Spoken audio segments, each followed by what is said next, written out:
마가복음 14장 17절부터 20절까지 말씀을 우리 다 함께 봉독하도록 하겠습니다. 저물매 그 12를 데리고 가서 다 앉아 먹을 때에 예수께서 이르시되 내가 진실로 너희에게 이르노니 너희 중에 한 사람 곧 나와 함께 먹는 자가 나를 팔리라 하신대 그들이 근심하며 하나씩 나는 아니지요 하고 말하기 시작하니 그들에게 이르시되 12 중에 하나 곧 나와 함께 그릇에 손을 넣는 자니라. 아멘. 할렐루야. 오늘도 복된 날인 줄 믿습니다. 우리가 봉독한 마가복음 14장 17절로 20절까지 말씀을 근거로 회개의 기회를 놓친 가룟 유다, 이러한 말씀의 제목으로 잠시 동안 은혜를 나누도록 하겠습니다. 우리가 인생을 살아오면서 수많은 선택의 기로에 서게 됩니다. 그것이 기회가 될지 혹은 좀 어려움 가운데로 나아가는 환경을 만들지, 그 한순간의 선택의 그 기회가 우리의 인생 속에서 많은 변화를 주기도 한다는 것입니다. 그 가운데 가장 중요한 선택이라고 할 수 있는 것이 무엇이냐면 죄에서 돌이켜 하나님께로 돌아오는 일이라는 것입니다. 곧 회개의 결단이라는 것이 우리에게 굉장히 중요한 기회요, 우리 인생에서 가장 소중한 것임을 여러분들이 먼저 기억하시길 주님의 이름으로 부탁드립니다. 우리가 예수님을 믿게 됐다는 것은 그 선택의 기록 가운데서 주님께로 돌아왔다는 것을 의미하는 것입니다. 오늘 말씀에서 보면 예수님과 함께 마지막 식사를 나누는 자리는 어찌 보면 가장 은혜롭고 복된 순간이어야 했을 것입니다. 그런데 그 자리에 있던 이 가룟 유다는 그 은혜로운 자리를 회개의 기회로 삼지 못합니다. 오히려 배신의 길을 선택하고 마는데요, 오늘 본문에 등장하는 이 가룟 유다는 예수님과 함께 마지막 만찬의 자리에 있었지만 거룩한 은혜의 순간을 회개하지 못하는, 또 다시금 주님께로 돌아오는 기회로 삼지 못했다는 것을 우리가 본문을 살펴볼 때 알 수 있는 것입니다. 우리가 오늘 말씀을 통해서 가룟 유다의 모습, 이 모습이 혹시 우리의 모습은 아닌가? 하나님께서 우리에게 은혜를 끊임없이 베풀고 계신데, 그 회개할 기회를 끊임없이 베풀고 계신데 우리가 그 기회를 얼마나 중요하게 여기며 붙잡기 위해서 힘쓰고 있는지를 점검하시는 귀한 시간 되어주시기를 주님의 이름으로 축원합니다. 예수님을 가장 가까이에서 따랐던 사람입니다. 가장 가까이에서 그 주님의 음성으로 선포되어지는 하나님의 말씀을 계속해서 들었어요. 그런데 결국은 그는 죄의 길에서 돌이키지 않았다라는 것입니다. 그래서 오늘 말씀을 먼저 결론을 내서 말씀을 드리면, 오늘 말씀을 통해 깨달아야 된다는 것은 이것입니다. 모두가 다 은혜의 자리에 있다고 해서 회개하는 사람이 되는 것은 아니라는 거예요. 모두가 다 축복의 자리에 있다고 해서 그 축복을 다 받아 누릴 수는 없다는 것입니다. 그 기회를 붙잡는 사람, 그 기회의 가치를 깨닫고 주님 앞에 나아가는 그 사람에게 하나님께서 놀라운 구원의 은혜와 또 축복의 은혜를 베푸신다는 걸 믿으시길 주님의 이름으로 축원합니다. 오늘 본문은 그러면 무엇을 말하고 있는지 살펴보도록 하겠습니다. 이 주님의 말씀에 따른 제자들의 어떻게 반응들을 좀 볼 수 있는데요, 첫 번째 18절에는 예수님이 말씀하시는데 어찌 보면 경고의 메시지가 선포되어지는데 이러한 메시지가 선포되어집니다. 너희 중에 한 사람이 나를 팔리라. 18절 제가 봉독해 드리겠습니다. 다 앉아 먹을 때에 예수께서 이르시되 내가 진실로 너희에게 이르노니 너희 중에 한 사람 곧 나와 함께 먹는 자가 나를 팔리라 하신대. 그러면 예수님은 유다의 계획을 이미 알고 계셨습니다. 그러나 예수님께서는 끝까지 유다를 포기하지 않았다는 것을 성경에 우리 오늘 이 본문 말씀 통해서 알 수 있다는 것입니다. 왜 예수님께서 공개적으로 이 가룟 유다를 향해서 말씀을 하시고 또 경고를 하고 계신 걸까요?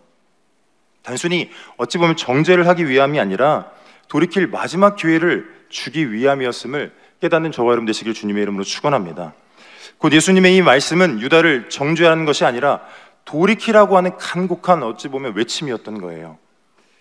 오늘 본문 6월절 만찬의 사건 이전에 가룟 유다는 이미 예수님을 배신하기 위한 일을 진행하고 있었음을 알 수 있는데요, 읽진 않았지만 그 앞서 10절과 11절 말씀을 다 함께 봉독하겠습니다. 마가복음 14장 10절과 11절 말씀입니다. 12 중에 하나인 가룟 유다가 예수를 넘겨주려고 대제사장들에게 가매 그들이 듣고 기뻐하여 돈을 주기로 약속하니 유다가 예수를 어떻게 넘겨줄까 하고 그 기회를 찾더라. 여러분, 분명히 이 예수님께서는 가룟 유다가 이미도 예수님을 팔 생각을 가지고 계획하고 있는 그 사실을 알고 계셨음에도 불구하고 끝까지 사랑하신다 말씀하시고 계신다라는 것을 깨달으시길 주님의 이름으로 축복합니다. 이와 동일한 평행 본문 중에 한 부분인 이 요한복음 13장에서는 이렇게 말하고 있는데요, 우리 요한복음 13장 1절로 2절까지 말씀을 우리 다 함께 봉독하겠습니다. 유월절 전에 예수께서 자기가 세상을 떠나 아버지께로 돌아가실 때가 이른 줄 아시고 세상에 있는 자기 사람들을 사랑하시되 끝까지 사랑하시니라. 마귀가 벌써 시몬의 아들 가룟 유다의 마음에 예수를 팔려는 생각을 넣었더라. 아멘. 예수님이 알고 계셨습니까? 모르고 계셨습니까? 이미 알고 계셨어요. 그런데 그 예수님께서 자기 스스로 이 세상을 떠나야 된다는 것을 이미도 알고 계셨고, 또한 그런데 세상에 있는 자기의 사람들을 끝까지 사랑하셨기에 마지막 가룟 유다에게 이와 같은 메시지를 선포하고 있는 것입니다. 왜 굳이 이미 팔기로 결단했던 이 가룟 유다에게 이 만찬의 시간, 거룩한 시간이고 마지막 제자들과 함께 교제할 수 있는 시간에 어찌 보면 두려운 어떤 선포를 그들에게 하고 있을까요? 너희 중에 하나가 나를 팔리라. 왜 선포하고 있을까요? 끝까지 사랑하시는 이 주님의 마음을 깨달을 수 있어야 된다는 것입니다. 끝까지 가룟 유다를 사랑하셔서 기회를 주고 계셨음을 깨닫는 저와 여러분 되시길 주님의 이름으로 축원합니다. 우리가 인생을 살아가다 보면 하나님께서 말씀하시고 또 어떤 사람을 보내시고 또 여러 가지 상황을 겪게 하셔서 우리에게 반복적으로 경고하시거나 그분의 뜻을 깨닫게 하시기 위한 모든 일들을 행하고 계심을 우리가 깨달을 수 있습니다. 말씀을 통해서 우리에게 이야기하실 때가 있는데요, 기록된 말씀, 곧 성경이죠. 우리가 성경을 읽고 또 강단에 선포되는 말씀을 통해서 또 우리가 기도할 때 직접적으로 레마의 말씀으로 경험되어지는 그 한 주님의 음성을 듣고 하나님의 뜻을 깨닫게 됩니다. 깨닫게 되어지면은 그 깨달은 말씀대로 살기 위해 힘쓰겠죠. 이러한 일들을 누가 하고 계시죠? 주님이 하고 계신다라는 거예요. 하나님께서 우리를 너무도 사랑하시기 때문에, 끝까지 사랑하시기 때문에 행하시는 일임을 믿으시길 주님의 이름으로 축원합니다. 혹은 사람을 보내셔서 말씀하시는데요, 주의 종들을 보내시죠. 예수님도 공생의 사역 중에서 굳이 가지 않으셔도 되는 곳을 들르세요. 여러분 아시는 것처럼 사마리아의 그 한 마을에 들어가서 이름도 없는 한 여인을 만나주세요. 왜 만나주시죠? 그에게 메시아임을 드러내기 위해. 여러분, 그러한 역사들이 저와 여러분들에도 나타나고 있음을 믿으시길 주님의 이름으로 축원합니다. 그렇게 말씀하셔서 결과적으로 주님께로 돌아오기를 원하시는 그 메시지를 깨닫는 저와 여러분 되시길 주님의 이름으로 축원합니다. 그리고 또 여러 가지 상황을 조성하세요. 때로는 문제가 막 다가와요.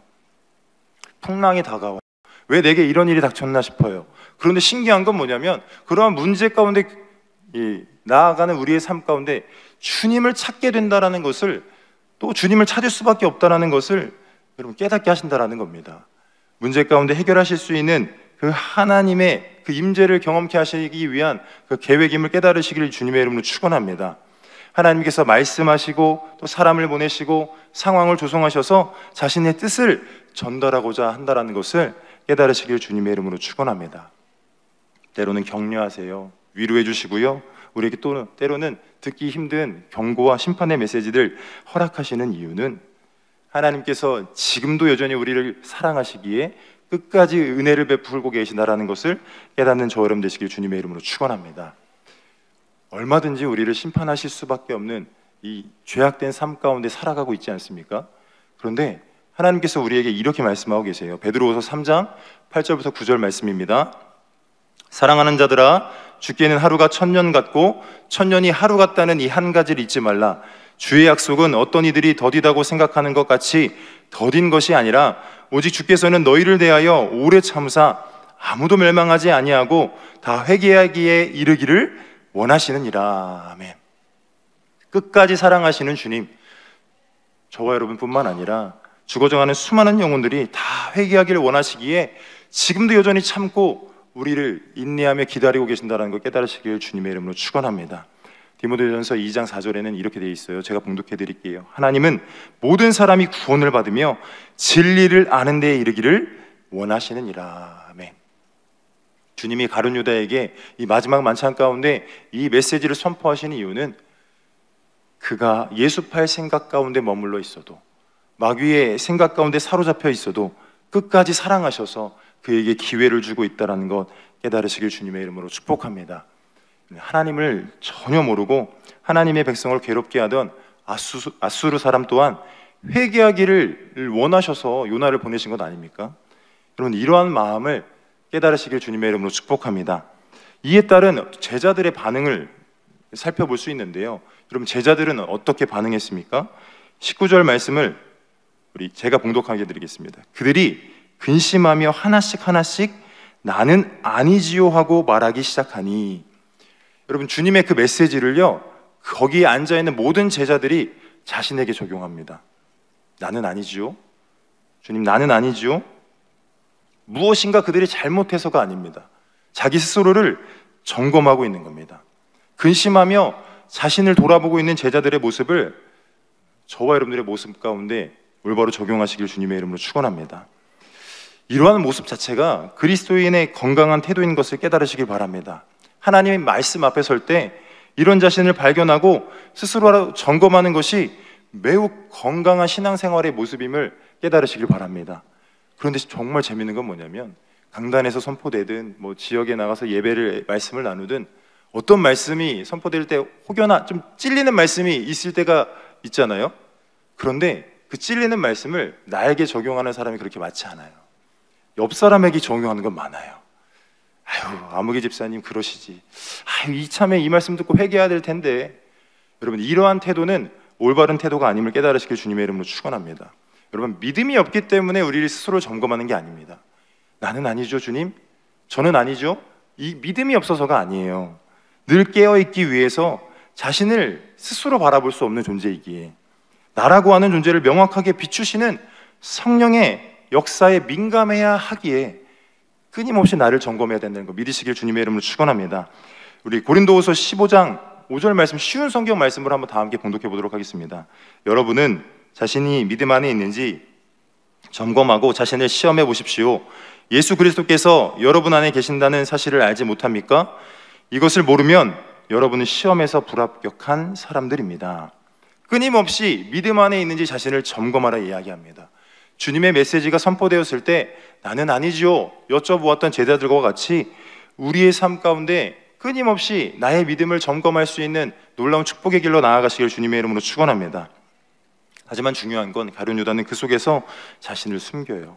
스스로를 속여요. 겉으로는 다른 제자들과 같이 보였지만 그 마음은 이미 죄에 사로잡혀 있었던 거예요.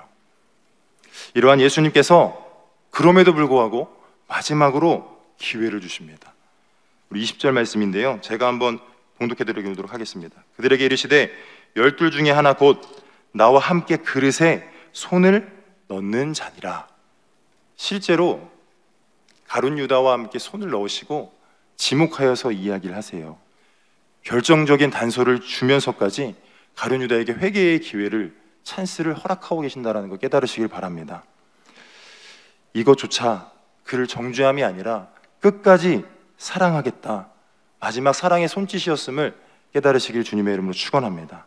그럼에도 불구하고 마지막 순간까지도 자기의 뜻을 꺾지 않아요. 이러한 자리에 저와 여러분들이 머물러서는 안 됨을 깨달으시길 주님의 이름으로 축원합니다. 그는 자신의 이 탐욕과 계획을 더 사랑했고요, 은혜의 자리에는 있었지만 회개의 은혜를 누리지 못하는 사람으로 끝끝내 삶을 마감하게 된다는 것입니다. 회개의 기회를 눈앞에 두고도 끝내 붙들지 못했던 가룟 유다와 같은 삶은 절대 살지 않아야 된다는 걸 깨달으시길 주님의 이름으로 축원합니다. 그렇다면 도대체 왜 이 가룟 유다는 회개하지 못했을까요? 여러분, 죄를 감추면 마음은 점점 굳어진다는 것을 깨달으시길 바랍니다. 죄 가운데 머물러 있을 때 주님이 요구하시는 건 무엇이냐면 주님 앞에 나와 토설하는 거예요.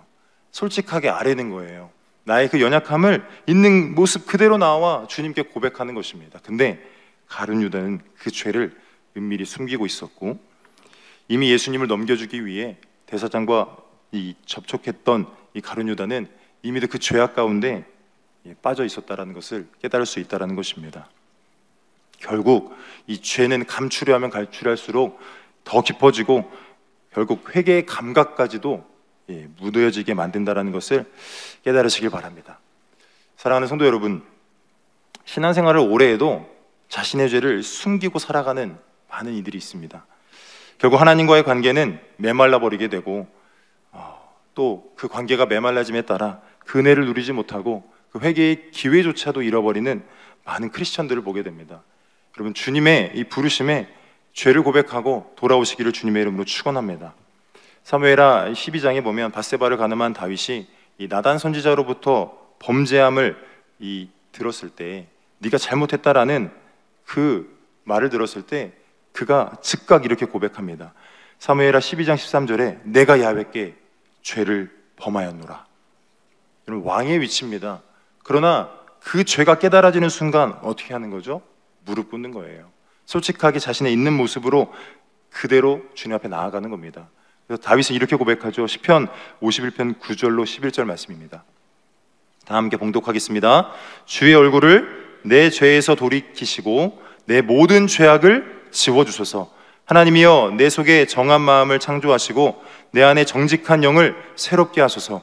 나를 주 앞에서 쫓아내지 마시며 주의 성령을 내게서 거두지 마소서. 내 죄를 지워달라고 주님 앞에 온전한 모습으로 나아가 하나님께 회개의 기회를 붙잡으시기를 주님의 이름으로 축원합니다. 회개할 때 죄를 사하시는 하나님의 은혜를 경험하게 돼요. 나 같은 것도 사랑하시는구나, 이런 연약한 나를 이렇게 끝까지 사랑하시는구나, 그 은혜에 감격하며 살아갈 때 충성할 수 있는 거예요. 헌신할 수 있고 주님의 뜻을 구하며 살아갈 수 있다는 걸 깨달으시길 주님의 이름으로 축복합니다. 요한일서 1장 8절 9절 말씀입니다. 만일 우리가 죄가 없다고 말하면 스스로 속이고 또 진리가 우리 속에 있지 아니할 것이요, 만일 우리가 우리 죄를 자백하면 그는 미쁘시고 의로우사 우리 죄를 사하시며 우리를 모든 불의에서 깨끗하게 하실 것이요. 아멘. 분명히 죄 없는 자가 없습니다. 모두가 다 죄인입니다. 그러한 있는 모습 그대로 주님께 나와 죄를 자백할 때 우리의 죄를 사하시고 모든 불의에서 깨끗하게 하시는 은혜를 경험하게 된다는 거 믿으시기를 주님의 이름으로 축원합니다. 그리고 또한 회개는 감정이 아니라 결단입니다. 그냥 어떤 감동에 의해서 끝나는 것이 아니라 반드시 결단하여 주님께로 돌이켜야 된다는 걸 깨달으시길 바랍니다. 유다는 예수님을 은30의 대제사장들과 장로들에게 팔아 넘긴 것을 후회했어요. 그러나 그것은 단지 감정으로 끝나버립니다. 하나님 앞에서의 어떤 결단의 모습은 아니었다라는 거예요. 성경에 이와 같이 나오는데요, 마태복음 27장 3절 5절 말씀 제가 봉독해드리면, 그때에 예수를 판 유다가 그의 정죄됨을 보고 스스로 뉘우쳐 그 은 30을 대제사장들과 장로들에게 도로 갖다 주며 이르되 내가 무죄한 피를 팔고 죄를 범하였도다 하니 그들이 이르되 그것이 우리에게 무슨 상관이냐? 내가 당하라 하거늘 유다가 은을 성소에 던져놓고 물러가서 스스로 목매어 죽은지라. 여러분, 분명히 그가 잘못했다라는 것을 스스로 뉘우쳤습니다. 근데 그것이 감정으로 끝나는 거예요. 뉘우쳤다면 주님께 돌아가야죠. 주님께 나아가야죠. 그는 그 스스로 자신의 죄를 해결해 보려고 했어요. 여러분, 죄를 우리 스스로 해결할 수 있다면 주님께 나아올 이유가 있습니까? 없습니까? 없죠. 그러나 우리가 우리 스스로 죄를 해결할 수 없기에 주님께 나아가야 되는 것 아닙니까? 그는 감정이 앞섰고 온전한 결단의 자리로 나아가지 못했다라는 거예요. 자신의 방법대로 죄를 뉘우치고자 대제사장을 찾아갔다라는 것. 여러분, 이러한 이 깨달음 속에 우리가 주님 앞에 나아가야 될 이 당위성을 분명히 하시길 주님의 이름으로 축원합니다. 죄인된 우리 모든 사람이 죄를 범하였다 말씀하셨습니다. 모든 사람이 주님을 찾을 수밖에 없는 존재임을 깨달을 때 하나님께 나올 수 있는 거예요. 그 죄인됨을 깨닫지 못한다면 끊임없이 자신을 의롭다 여기고 세상에서 아무 문제 없이 살아가겠죠. 그러나 죄인인 우리가 죄인됨을 깨달았기에 이 자리에 나와서 예배하고 있음을 믿으시길 주님의 이름으로 축원합니다. 스스로에게 질문해 보시기 바랍니다. 나는 단지 죄에 대해 마음을 아파하고 있는가? 아니면 실제로 돌이킬 결단을 내리고 있는가? 여러분, 오늘날에도 많은 사람들이 예배 가운데 나와 눈물을 흘립니다. 은혜 받았다고 얘기해요. 그런데 삶을 변화시키지 못해요. 하나님의 말씀 앞에 올바로 나의 삶을 점검하지 못해요. 회개는 감정이 아닙니다. 회개는 결단임을 믿으시길 주님의 이름으로 축원합니다. 여러분, 회개는 눈물이 아니라 방향을 전환하는 거예요. 주님께로 나아가는 겁니다. 그 사실이, 그 죄악된 모습이 그대로 있지만 주님께서는 회개하는 자의 그 회개 기도를 들으시고 기억지 않으신다고 말씀하고 계세요. 여러분, 우리를 정죄하고 참새하는 악한 원수마귀에 속지 마시고 주님 앞에 눈물로 끝나는 회개가 아니라 올바른 믿음의 자리 가운데로 나아가는 저와 여러분 되시길 주님의 이름으로 축원합니다. 마지막으로 살펴보고 싶은 것은 회개의 기회는 영원하지 않다라는 거예요. 예수님은 유다에게 여러 번 기회를 주셨지만 유다는 끝내 듣지 않아요. 고린도서 6장 2절 말씀을 다 함께 봉독하겠습니다. 이르시되 내가 은혜 베풀 때에 너에게 듣고 구원의 날에 너를 도왔다 하셨으니 보라 지금은 은혜 받을 만한 때요 보라 지금은 구원의 날이로다. 아멘. 이 말씀을 마음에 새기시기 바랍니다. 지금이 구원의 때이고 지금이 은혜 받을 만한 때임을 깨달으시길 주님의 이름으로 축복합니다. 하나님께서 말씀하시는 그 순간 지체 없이 반응하는 것이 믿음이에요. 내가 무언가 환경을 따지고 내가 이 시간에는 뭐 하나님께 나아가는 것 좀 내가 눈물을 흘리는 것 좀 민망하지 나 스스로를 절제하는 것이 아니라 하나님께서 주시는 그 마음 그대로 반응하며 나아갈 때 하나님께서 구원의 놀라운 은혜를 또 축복을 허락하신다는 것을 믿으시길 주님의 이름으로 축원합니다. 그럼 내일로 미루는 회개는 유다처럼 영원한 상실로 이어질 수 있음을 깨달으시길 주님의 이름으로 축복합니다. 이 사울 왕을 보면 이 사무엘상 23장에서 블레셋과 전투에서 블레셋의 압도적인 병력을 보고 도망하는 이스라엘 백성들, 군사들을 보면서 더 나아가서 이 사무엘 선지자가 오기로 한 약속 시간을 넘어서 더디움을 보고서 자기 스스로 번제를 드립니다. 번제를 드리기를 마치자 사무엘이 나와서 말하죠. 왕이 무슨 일을 한 겁니까? 여차여차해서 여러 가지 사건이 있었고 우리의 백성들 다 도망하고 있으니 부득이하여 내가 이 번제를 드리게 되었다고. 그때 이 말씀을 묵상하면서 끊임없이 드는 생각은 왜 바로 회개하지 않았을까 하는 것입니다. 왜 사무엘에게 잘못했다고 하나님께 범죄했다라고 스스로 고백하지 않았을까? 그 다음 말씀을 보면은요 사무엘상 13장 13절로 14절 제가 봉독해드리면 이렇게 되어 있거든요. 사무엘이 사울에게 이르되 왕이 망령되이 행하였도다. 왕이 왕의 하나님 야훼께서 왕에게 내리신 명령을 지키지 아니하였도다. 이렇게 쭉 얘기하면서 결국은 그의 죄를 책망하고 계실 때 이 말을 들었을 때 바로 아이고 제가 잘못했습니다라고 말하고 회개하고 돌이켰으면 좋았을 텐데 그렇게 하지 않아요. 사무엘이 일어나 길갈로 떠나서 베냐민 기브아로 올라갈 때 이 사울 왕은 어떤 일을 행하냐면요 회개하는 게 아니라 자기와 함께한 백성의 수를 세어봐요. 그것이 600명임을 확인하고 그저 그 자리에 머물러 앉아 있었다라는 거예요. 여러분 회개의 기회가 여러 번 영원하지 않다라는 것을 깨달으시길 바랍니다. 그럼에도 불구하고 이 하나님께서는 다시금 이 사울 왕에 기회를 주십니다. 사무엘상 15장 1절로 3절까지 말씀을 다 함께 한번 봉독해 보도록 하겠습니다. 사무엘이 사울에게 이르되 야훼께서 나를 보내어 왕에게 기름을 부어 그의 백성 이스라엘 위에 왕으로 삼으셨은즉 이제 왕은 야훼의 말씀을 들으소서. 만군의 야훼께서 이같이 말씀하시기를 아말렉이 이스라엘에게 행한 일 곧 애굽에서 나올 때에 길에서 대적한 일로 내가 그들을 벌하노니 지금 가서 아말렉을 쳐서 그들의 모든 소유를 남기지 말고 진멸하되 남녀와 소아와 젖 먹는 아이와 우양과 낙타와 나귀를 죽이라 하셨나이다. 여러분 이렇게 다시금 이 아말렉을 칠 수 있게끔 진멸하게끔 하나님께서 기회를 주시는데 결과 여러분 너무 잘 아시잖아요. 진멸하지 못해요. 왜인고 하니 이렇게 성경에 나와 있습니다. 사울과 백성이 아각과 그의 양과 소의 가장 좋은 것 또는 기름진 것과 어린 양과 모든 좋은 것을 남기고 진멸하기를 즐겨 아니하고 가치 없고 하찮은 것은 진멸하니라. 그래서 이 사무엘을 통해서 주님께서 말씀하시죠. 순종이 제사보다 낫다. 여러분 저와 여러분들의 삶 가운데 주어지는 회개의 기회를 결국을 붙잡지 못하면 여러분 성경에서 하나님께서는 후회하심이 없다고 분명히 민수기에 말씀하고 계시거든요. 거짓말도 안 하시고 인생이 아니시기에 후회하심도 없다 하셨는데 유일하게 후회하는 사건이 무엇이냐면 사울 왕을 왕으로 세운 것이에요. 하나님을 후회하게 만드는 이 삶을 사울 왕이 살았다라는 것입니다. 끝까지 이 회개하길 원하시는 이 하나님의 마음에 그 합한 모습으로 나아가는 것이 아니라 그 기회를 붙잡지 못하고 여전히 회개하지 못했던 사울 왕과 같이 가룟 유다도 끝까지 주님을 붙잡지 못했다라는 것. 저와 여러분들이 이 자리에 결코 머물러서는 안 된다는 것을 믿으시길 주님이 이름으로 축원합니다. 하나님의 말씀 가운데 끊임없이 스스로를 한번 질문해 보시기 바랍니다. 지금 나에게 주어진 회개의 기회를 내가 흘려보내고 있지는 않은지, 하나님의 말씀을 듣고는 있지만 내 마음판에서 이미도 거부하고 있지는 않은지, 여러분 하나님께서 우리에게 주시는 이 회개의 이 기회를 꼭 붙잡으셔서, 여러분 가룟 유다가 특별히 그렇게 악하다고 할 수 있는 사람은 아니었잖아요. 분명히 주님과 늘 함께 있었고 주님의 말씀을 들었고 주님이 능력 행하심조차 그 이적을 실제적으로 눈으로 보았어요. 우리도 똑같지 않습니까? 하나님의 말씀을 들어요. 또 예배도 드리고 또 충성도 합니다.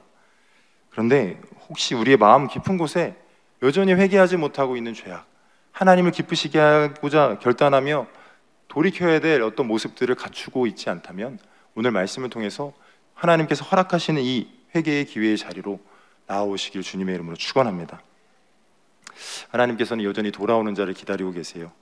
회개의 문이 닫히기 전에 주님의 십자가 앞에 나아가셔서 오늘도 그 은혜를 누리고 그 은혜에 감격하며 하나님께서 이루어 가시는 놀라운 축복의 삶을 살아가시길 주님의 이름으로 축원합니다. 기도하겠습니다. 하나님 감사합니다. 회개할 기회를 놓쳤던 가룟 유다와 같이 어리석은 자리에 머물지 않게 도와주시고 하나님께서 끝까지 사랑하시기에 우리를 붙잡고 계심을 믿고 확신하며 또 주님의 뜻을 이루어가는 축복의 삶을 살아갈 수 있도록 주님 역사하여 주시옵소서. 오늘도 귀한 예물 정성껏 구별하여 드린 귀한 성도님들의 그 손길을 주장하여 주시고 30배, 50배, 100배로 은혜 베풀어 주시고 구워줄지라도 꾸지 아니하며 나가도 들어와도 복을 받는 축복의 삶을 살게 하여 주시옵소서. 감사드리며 우리 구주 예수 그리스도의 이름으로 기도드리옵나이다. 아멘. 하늘에 계신 우리 아버지여, 이름이 거룩히 여김을 받으시오며 나라가 임하시오며 뜻이 하늘에서 이루어진 것 같이 땅에서도 이루어지이다. 오늘 우리에게 일용할 양식을 주시옵고 우리가 우리에게 죄 지은 자를 사하여 준 것 같이 우리의 죄를 사하여 주시옵고 우리를 시험에 들지 하지 마시옵고 다만 악에서 구하시옵소서. 나라와 권세와 영광이 아버지께 영원히 있사옵나이다. 아멘. 할렐루야. 하나님께 영광을 말씀으로 드리겠습니다. 이제 기도하는 시간입니다. 나라와 민족을 위해서 기도해 주시고 여의도 순복음교회와 영훈 대표 총회장님의 목회사역과 건강을 위해서 기도해 주시고 여의도 순복음 분당교회와 황선호 담임 목사님의 목회사역과 건강을 위해서 기도해 주시기 바랍니다. 교회의 재직과 주의 종들 파송된 선교사님들을 위해서 기도해 주시고 이 바이블랜드의 여름 사역 또 클레마 대학 청년부의 여름 수련회까지 여러분들 다음 세대가 예수님 만나고 은혜 받고 세상을 정복하고 다스리는 축복의 삶 살게 해달라고 기도해 주시고요. 여러분들이 가지고 나온 기도 제목과 또 성령 충만함을 위해서 우리 주여 삼창하고 통성으로 기도하도록 하겠습니다. 주여, 주여, 주여.